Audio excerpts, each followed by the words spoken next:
Tang of Shang, the rise that toppled the Shang Dynasty. How a tribal chieftain founded China's first archaeologically verified dynasty. Chapter 1. Chaos at Late Shang, the eve of mandate shift. In the 11th century BCE, the Shang Dynasty, which had lasted more than 600 years, moved steadily toward collapse. Its last ruler was Dixin, widely known as King Zhou of Shang. Ancient texts record he possessed extraordinary physical strength and sharp intelligence, yet he was arrogant, extravagant, and cruel. Domestically, he built massive constructions and imposed harsh punishments. Externally, constant military campaigns drained state resources. Endless wars burdened ordinary people. Internal conflicts among Shang nobles intensified, and many regional lords drifted away from Shang royal authority. In the Wei River basin in the west, the Zhou tribe rose quietly.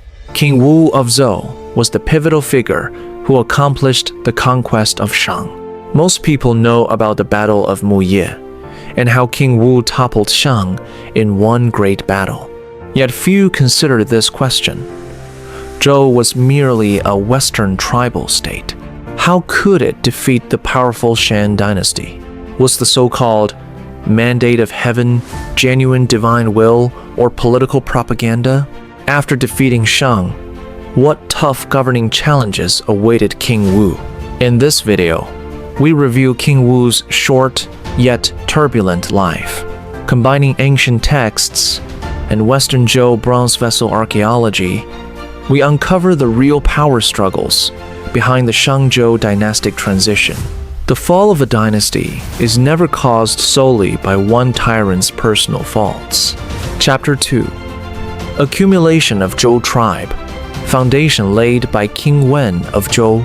The conquest of Shang was not achieved by King Wu alone.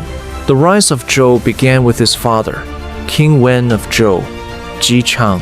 Hou Ji, legendary ancestor of Zhou people, excelled at agriculture. For generations, the tribe developed in Wei River basin, relying heavily on farming. Under King Wen, Zhou expanded its influence, practiced benevolent governance, and won over numerous Western polities, becoming the dominant power in the West. Nominally, King Wen remained vassal to Shang, yet he quietly completed comprehensive preparations in diplomacy, military affairs, and livelihood. Texts record King Wen was imprisoned by King Zhou at Yuli, where he studied and developed the I Ching. After being released, he kept building strength and expanded Zhou's territory. Nevertheless, King Wen never formally raised the banner against Shang. He left the mission of overthrowing Shang to his son Ji Fa, later known as King Wu of Zhou. After King Wen passed away, Ji Fa inherited tribal leadership and became King Wu of Zhou. He kept his father's core officials, including Jiang Taigong, Zhou Gongdan, Shao Gongxi, and other key advisors. By then, Zhou possessed solid strength. Still, Shang retained formidable military capacity. Shang's main armies were far away in the east, occupied by wars against Dongyi tribes. A great historical opportunity unfolded before King Wu. King Wu's victory was built upon decades-long hard efforts of his father's generation. Chapter 3. Military Review at Mengjin, Alliance of Lords, Trial and Preparation for Shang Conquest.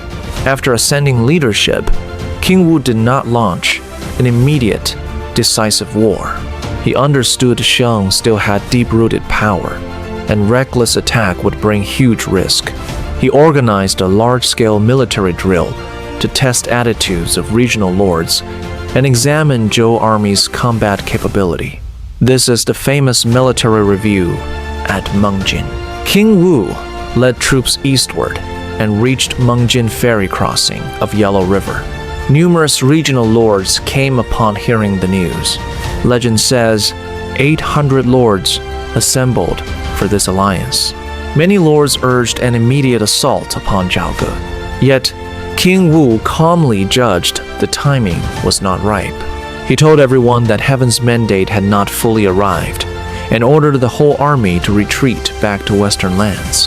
The Mengjin military exercise was a vital political demonstration. Through this event, King Wu confirmed most lords had sided with Zhou. Meanwhile, he realized pro-Shang forces still existed. After returning west, King Wu kept improving domestic governance, trained troops, gathered intelligence about Shang court, and patiently waited for the perfect moment. Before long, internal conflicts within Shang erupted completely. King Zhou persecuted royal nobles. Bigan was executed. Jizi was imprisoned. Wei Zi fled into exile. Shan noble group fell into severe division. Shan's main military forces were still campaigning against Dongyi tribes in the east, leaving royal capital Jiaoji poorly defended. King Wu finally obtained the perfect opportunity for his campaign against Shang. A wise leader knows how to wait for opportunity instead of rushing into war driven by passion. Chapter 4. One decisive battle, the collapse of Shang Dynasty. When conditions were fully mature, King Wu officially led Zhou's army and allied forces, marching eastward to campaign against the Shang ruler. The coalition crossed Mengjin and advanced steadily toward Jiaozhi, the capital of Shang. Before the confrontation, King Wu delivered the renowned oath at Muye. He publicly criticized the ruler's misconduct, unified the morale of allied troops, and established strict military discipline. This historic speech was preserved in the Book of Documents, one of the most precious ancient Chinese classics. The pivotal Battle of Muye broke out between Zhou and Shang. Facing the approaching coalition, the Shang capital lacked elite standing troops. The Shang ruler hastily organized laborers and captives into a makeshift army and dispatched them to the Muye front. As the engagement began, widespread troop shifts occurred within the Shan formation. Many frontier soldiers switched legions and joined the Zhou camp. The Shang front line quickly disintegrated. Following the Muye confrontation, the Shang regime lost its ruling foundation entirely. The Shang ruler retreated to the capital and ended his reign at Lutai Platform. The 600-year-old Shang Dynasty officially concluded its historical reign. It is essential to distinguish traditional textual records from archaeological discoveries. The Oath at Muye belongs to inherited ancient literature. The unearthed early Western Zhou bronze artifact, the Li Gui, bears inscriptions that directly document the Battle of Muye, serving as the earliest physical evidence of this historic campaign. The concise inscription records that King Wu achieved total victory over Shang on the early morning of the Jiazi day, finishing the campaign within a single day. However, it does not mention troop shifts or other battlefield details. Academic discussions continue regarding the precise location of the ancient battlefield. Literal records and bronze relics complement each other, while many subtle historical details still await further archaeological verification. The victory at Muye was far more than a military success. It marked the official establishment of the mandate of heaven as the core political ideology in ancient Chinese civilization. Chapter 5. Post-war dilemmas. Beginning of Enfeoffment. Short-lived dynasty founder. After destroying Shang, King Wu faced extremely tough governing challenges. Originally merely a Western regional state, Zhou suddenly took control of vast former Shang territories, yet the realm was far from stable. Large populations of Shang survivors retained considerable strength. Many eastern tribes and polities had not fully submitted. King Wu did not eliminate all Shang descendants. He granted fief to Shang royal heirs, allowing Wu Geng, son of King Zhou, to administer part of old Shang lands.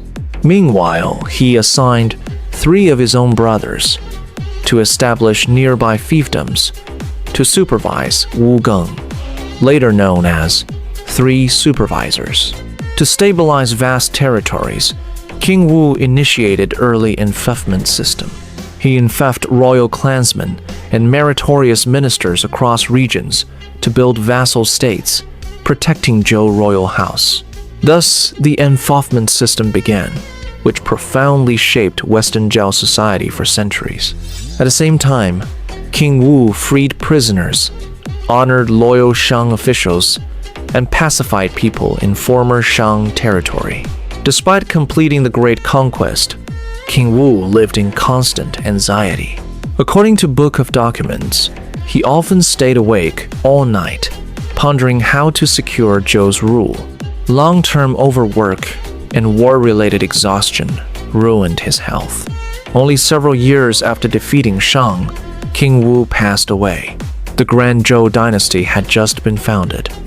Yet heavy governing burdens fell upon his successor and Zhou Gongdan. Destroying an old dynasty is military victory. Building a new dynasty is the real harsh trial. Chapter 6. King Wu's Legacy. Reflections for global history enthusiasts.